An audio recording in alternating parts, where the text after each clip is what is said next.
विद्याचार्य जी महाराज जी भी पहुंच गए हैं, सभी साधु महात्मा आचार्य पुजारी पहुंच रहे हैं। आप सब लोग जो है भैया कितनी बार गए पीछे की तरफ से सामने आते जाए, और कुछ ही देर में परम पूज्य गुरुजी भी पहुंच रहे हैं। हम भी जाएंगे, हम बागेश्वर जाएंगे, और हम मिलेंगे नहीं किसी। 2 दिन तो अखंड सोएंगे, क्योंकि अब पछता रहे हैं कि तुरंत कथा रख दी है। 2 तारीख से करेरा शिवपुरी में कथा है, तो वहां भी हमें निकलना है, लेकिन कोई नहीं, वो भी करेंगे। 2 दिन तो अखंड सोएंगे, नो डिस्टर्ब जॉन कर तो ऑपरेशन के समय में दालती है और अस्पतालों में हम भी ऐसे ही कुछ बना देंगे। तो हाँ, तो देखो कहाँ तक नियम चल पाता है। यहाँ तो नियम चल जाएगा, धाम पे हमारा कोई भी नियम चल नहीं पाता। 2 तारीख से करेरा शिवपुरी में कथा है।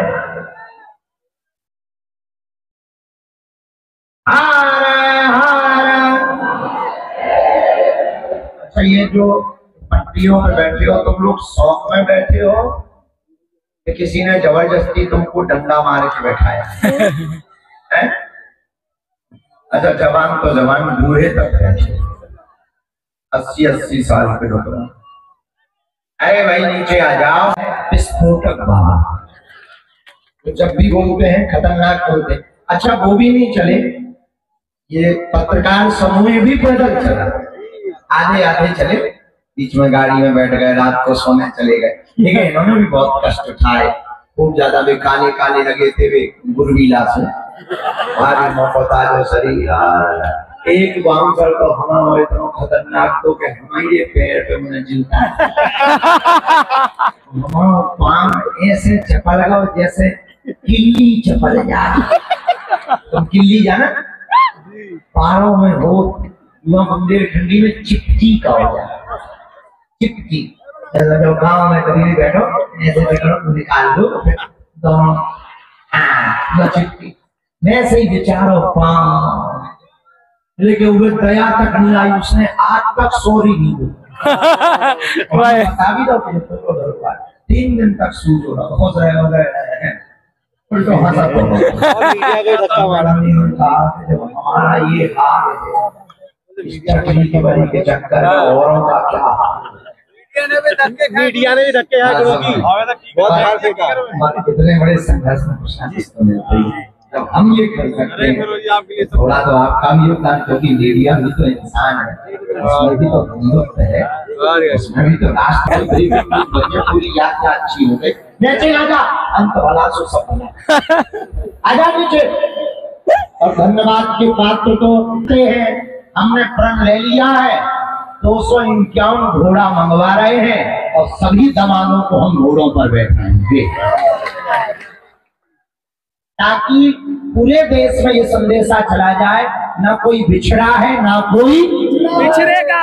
एक और है, आज पदयात्रा थोड़ी देर में जब गुरुजी आ जाएंगे, प्रवचन होंगे, सामूहिक अर्जी लगेगी, तो भैया खड़े हो तो बैठ जाओ, प्रशासन ठीक कर रही, उनकी मदद करो, बैठ जाओ बैठ जाओ।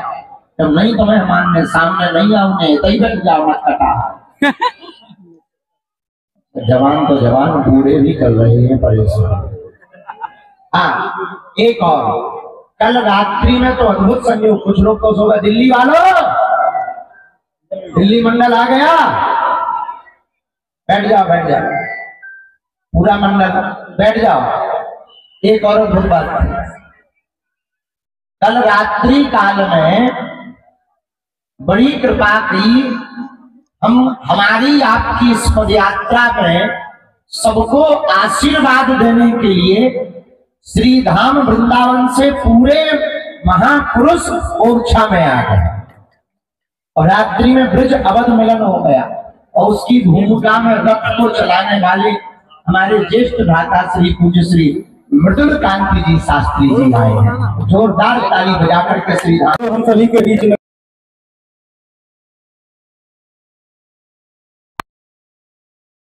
एक बड़ी ऐतिहासिक धरती पर है।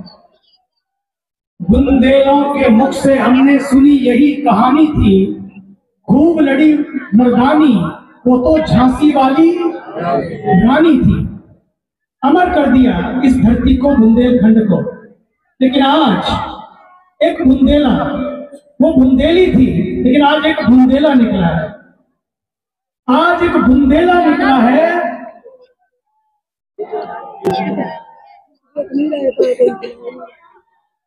खंड खंड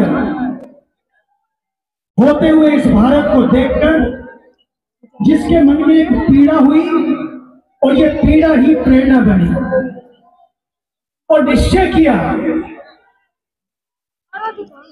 भारत माता की, भारत। बागेश्वर सरकार के साथ हमने जिस यात्रा को आरंभ किया था, आज ओरछा करके हमने राम जी को भी पा लिया है और जगत गुरु जी को भी पा लिया है। ये यात्रा की पूर्णता है अपने आप। ये यात्रा अपने आप में अद्भुत है।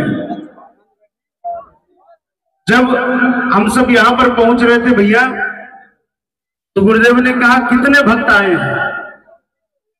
तो मैंने कहा गुरुजी वहां हजारों की संख्या में लोग उपस्थित थे। तो गुरुजी ने कहा सब तो मुझसे मिल नहीं पाएंगे, एक बार मैं चलकर उनके दर्शन करता हूं। और हेलीकॉप्टर से गुरुजी ने एक भक्त को आशीर्वाद दिया है।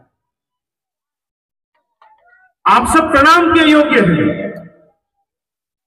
आज जहां अंग्रेजों का एक सिद्धांत था, डिवाइड एंड रूल, बांटो और राज करो, उसी सिद्धांत पर आज के राजनेता काम कर रहे हैं। हम हिंदुओं को बांटने का काम कर रहे हैं। ये ऊंचा है, ये नीचा है, ये इस वर्ण का है, ये इस जाति का है। हम सबको बांटने का काम कर रहे हैं। लेकिन हर युग में एक समर्थ रामदास होते हैं और एक छत्रपति शिवाजी है। हर युग में एक रामकृष्ण परमहंस होते हैं, स्वामी विवेकानंद भी होते हैं। उसी प्रकार जब आज के नेता हम सबको बांटने का काम कर रहे हैं, तो हमारे सदगुरुदेव भगवान ने पीठ ठोककर एक चेले को निकाल दिया और पूरे देश और पूरी दुनिया में हिंदू एकता के संदेश को पहुंचाने का काम कर रहे हैं। अपने आप में एक अद्भुत वातावरण है। और एक बात और है, एक अयोध्या से पूज्य संतों के नेतृत्व में गुरुदेव की प्रेरणा से हमने एक कलंकित ढांचे को ढाया था। आज हमें जाति पाति के बंधन को ढाना है दूसरी अयोध्या से। ये ओरछा दूसरी अयोध्या है। इस दूसरी अयोध्या में इन पूज्य संतों और सदगुरुदेव भगवान के चरणों में बैठ करके हमें जो जातियों के कारण हमारे यहाँ विघटन हो रहा है, जो एक दूसरे में वैमनस्यताएं आ रही, इसको समाप्त करना पड़ेगा। पूज्य गुरुदेव से कई लोगों ने कहा, गुरुदेव आपके शिष्य तो जाति पाति मिटाने की बात कर रहे हैं। ये यात्रा जाति पाति के मिटाने की बात नहीं है। जितना गौरवपूर्ण हिंदुओं में ब्राह्मण है, उससे भी अधिक गौरवपूर्ण हमारी मां सबरी है, जिनके झूठे बैर को भगवान ने पाया था। जो ब्राह्मण दिन रात सुस्ती वाचन और वेद अध्ययन करके भगवान की प्राप्ति नहीं कर पाते, उस भगवान को भी गंगा पार केवट ने लगाया था। इस नाते केवट छोटा नहीं है। किसी जातियों के अस्तित्व के मिटाने की बात नहीं है। केवल हम सबके अंदर, हम सबके भीतर जो जातियों का जहर घोला जा रहा है, उस जहर को मिटाने का कार्य हमारे भैया धीरेन्द्र कृष्ण शास्त्री जी कर रहे हैं। एक बार जोरदार तालियों के साथ इनकी ऊर्जा को प्रणाम करिए, इनके आत्मबल को प्रणाम करिए। यह अद्भुत दिन है। आज हम जिस क्षण यहाँ पर बैठे हैं, और ये ऐसी ही परिस्थिति लग रही है महाराज, जब भगवान श्री राम युवराज होते तो क्या केवट उन तक पहुंच सकता था? क्या सबरी उन तक पहुंच सकती थी? क्या निषाद राज उन तक पहुंच सकते थे? जो भक्त भगवान तक नहीं पहुंच सकते थे, आज भगवान स्वयं निकलकर उन तक वनवास के माध्यम से पहुंच गए। उसी प्रकार हमने देखा, आज धीरेन्द्र कृष्ण शास्त्री जी से ऐसा कौन होगा जो न मिलना चाहता हो?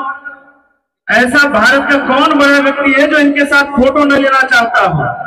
लेकिन फिर भी हम में से बहुत लोग सोचते थे कि महाराज लगता है बड़े बड़ों के ही है, जो दक्षिणा चढ़ाता है उससे मिलते हैं। और फिर यही बात निकल गए और गांव गली वंचितों उपेक्षितों को अपने गले लगाते लगाते आज ओरछा राम राजा के चरणों में लाकर हम सबको बैठा दिया।